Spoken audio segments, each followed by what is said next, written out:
Hello विद्यार्थी मित्रों, मेरे चैनल में आपका स्वागत है। हम बीए पार्ट फर्स्ट में एक किताब लग रही है एकांकी संग्रह, जिसका नाम है पंचरत्न। उसी के विषय में बात कर रहे हैं। यद्यपि जिस एकांकी के बारे में अभी चर्चा करने जा रही हूँ मैं, उपेंद्र नाथ अश्क की एकांकी है तौलिया। और ये 12th क्लास में लगी हुई है, आप लोगों की पढ़ी हुई है, तो आशा है ये सहजता से आपको समझ में आ जाएगी, क्योंकि पहले एक बार पढ़ी है चीज़ और दोबारा जब आप उसे देखेंगे तो वो समझ में आ जाएगी। तो ऐसा है कि उपेंद्र नाथ अश्क के जीवन के परिचय के बारे में थोड़ा बात कर लेते हैं। पंजाब प्रांत के जालंधर नगर में 14 दिसंबर 1910 में एक मध्य वर्गीय ब्राह्मण परिवार में इनका जन्म हुआ था। 6 भाइयों में दूसरे नंबर पे थे। इनके जो पिता थे पंडित माधोराम, वो स्टेशन मास्टर थे, और जालंधर से इन्होंने मैट्रिक की परीक्षा पास करी थी। और उसके बाद फिर ये डीएवी कॉलेज में 1931 में बीए की परीक्षा उन्होंने पास करी। बचपन से ही इन्हें अध्यापक बनने का शौक था और लेखन अध्यापन के काम से ये जुड़े रहे। संपादक बने, वक्ता थे, वकील बने, अभिनेता, डायरेक्टर बने, थिएटर और फिल्म में जाने के सपने इन्होंने देखे अपने जीवन में। और ऐसा माना जाता है कि इनका निधन जो है 1997 में हो गया था। 1997 में इनका निधन हो गया था। साहित्यिक परिचय की बात करते हैं तो उर्दू के सफल लेखक माने जाते हैं। उर्दू के सफल लेखक रहे हैं मुंशी प्रेमचंद। उन्हीं की प्रेरणा से, उन्हीं की परंपरा के जो लेखक हैं माने जाते हैं उपेंद्र नाथ अश्क, और उन्हीं की प्रेरणा से इन्होंने हिंदी में लिखना प्रारंभ किया था। 1933 में प्रकाशित उनके दूसरे कहानी संग्रह औरत की जो फितरत है, उसकी भूमिका मुंशी प्रेमचंद के द्वारा ही लिखी गई थी। अश्क ने इससे पहले बहुत कुछ लिखा था। उर्दू में नवरत्न और औरत की फितरत, उनके 2 कहानी संग्रह प्रकाशित हो चुके थे। प्रथम कहानी संग्रह जुदाई की शाम का गीत 1933 में जो है, इसमें अधिकांश कहानियां उर्दू में छप चुकी थी पहले।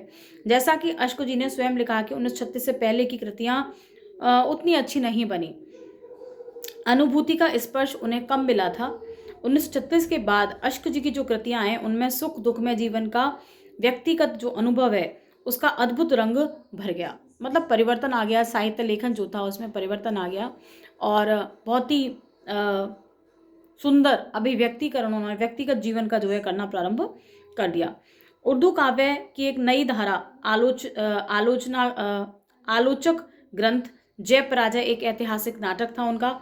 पापी वेश्या, अधिकार का रक्षक, लक्ष्मी का स्वागत, जोंक, पहेली, आपस का समझौता, ये उनके एकांकी हैं। स्वर्ग की झलक सामाजिक नाटक है। कहानी संग्रह है पिंजरा जो है, उसकी सभी कहानियां, छींटे की कुछ कहानियां, और प्रदीप जो है उनका कहानी संग्रह है, उसकी सभी कविताएं। पत्नी की मृत्यु 1936 में 2.5 साल के अल्पायु में लिखी गई। इस तरह से उनका जो साहित्य है वो है। यदि तौलिया की बात करें तो तौलिया के जो महत्वपूर्ण पात्र हैं, सबसे पहले उनके बारे में बात कर लेते हैं। कौन कौन से पात्र हैं ये याद रखने योग्य हैं, क्योंकि यदि कोई भी प्रश्न आपके पास आता है तो आपको पता होना चाहिए कि एकांकी किस तरह की है, कथानक किस तरह का है, उसका क्या पात्र हैं, उसके क्या उद्देश्य है जो एकांकीकार है उसको लिखने का। तो बसंत इसका नायक है, मधु उसकी पत्नी इसकी नायिका है, सुरो और चिंती उसकी सहेलियां हैं, और मंगला उनकी नौकरानी है बसंत और मधु की। तो यही मुख्य पात्र हैं। और जो स्थान है नई दिल्ली है, और जहाँ पर जो है पर्दा उठता है, और मंच के यदि दृश्य की बात करें तो बसंत का ड्राइंग रूम है। और ना वो बहुत ज़्यादा बड़ा है, ना वो बहुत ज़्यादा छोटा है, ना सामान अधिक है, ना बिल्कुल खाली है। और जो बसंत है एक फर्म में मैनेजर है। 250 वेतन प्राप्त होता है उसे। दिल्ली में 250 बहुत ज़्यादा वेतन नहीं है, अधिक महत्व नहीं रखता, पर वो फर्म का मैनेजर है, इसलिए कमरा जो है उसकी साज सज्जा और दरवाजे पर पर्दे जो है देखने को आपको मिल जाएंगे। दाईं दीवार के साथ एक मेज़ लगी हुई है, उस मेज़ पर कागज पत्तर जो है वो रखे हुए हैं। इसके साथ एक टेलीफोन भी रखा हुआ है, और मेज़ के एक तरफ एक दरवाज़ा है जो अंदर के कमरे में जाता है। मेज़ के उस ओर कोने में एक अंगीठी है, परंतु आग शायद उसमें कभी जलती नहीं, क्योंकि अंगीठी पर बहुत ही सुंदर जो एक कपड़ा है वो ढका हुआ है, उस पर सजावट की चीज़ें रखी हुई हैं और वैसे ही मध्यवर्गीय घरों में होती हैं, लेकिन वे बिखरी हुई नहीं है, करीने से तरीके से लगी हुई हैं, बहुत ही सभ्यता से उनको सजा दिया गया है। 2 पीतल के फूलदान और दूसरी वस्तुएं भी अंगीठी के पास रखी हुई हैं और साथ में दोनों कोनों पर रखे हुए हैं। इन अंगीठी के कपड़े की लंबी झालर को छूता हुआ एक रेडियो सेट जो नीचे की छोटी सी एक मेज़ पर रखा हुआ है, जिसके पोस्ट का जो डिज़ाइन है वो अंगीठी के कपड़े से बिल्कुल मैच खाता है। इससे पता चलता है कि जो उसकी पत्नी है बसंत की, मधु, वो बहुत ही सुरुचिपूर्ण महिला है। अंगीठी के ऊपर दीवार पर एक कैलेंडर है लटका हुआ है। मेज़ पर बैठे हुए व्यक्ति के ऐन सामने पड़ता है वो कैलेंडर को एक नज़र देखने से मालूम होता है कि 1943 के नवंबर का महीना जो है उसमें लगा हुआ है। अंगीठी के बराबर सामने की दीवार में एक दरवाज़ा है जो रसोई घर को जाता है। इस दरवाजे से जरा हटकर सामने की दीवार पर एक बेंत के कोच का सेट जो है रखा हुआ है। इसके आगे एक तिपाई पड़ी हुई है। सेट की गद्दियाँ सुंदर और सुरुचिपूर्ण है। तिपाई का कवर जो है अंगीठी के कपड़े से मैच करता है। सामने की दीवार पर बाईं ओर सोफा सेट से ज़रा हटकर एक दरवाज़ा है जो स्नान घर की तरफ जाता है। तो इस तरह का जो पहला दृश्य है पर्दा उठने पर दिखाई देता है। सारे जो संवाद हैं एकांकी के, वो जो है मधु और बसंत के बीच ही हैं। कुछ बीच में थोड़ा सा जो है उनकी सहेलियां जो आ जाती हैं, चिंती और सुर्रो, उनके बीच का संवाद है कुछ, और कुछ मंगला के साथ उनकी पत्नी का संवाद है।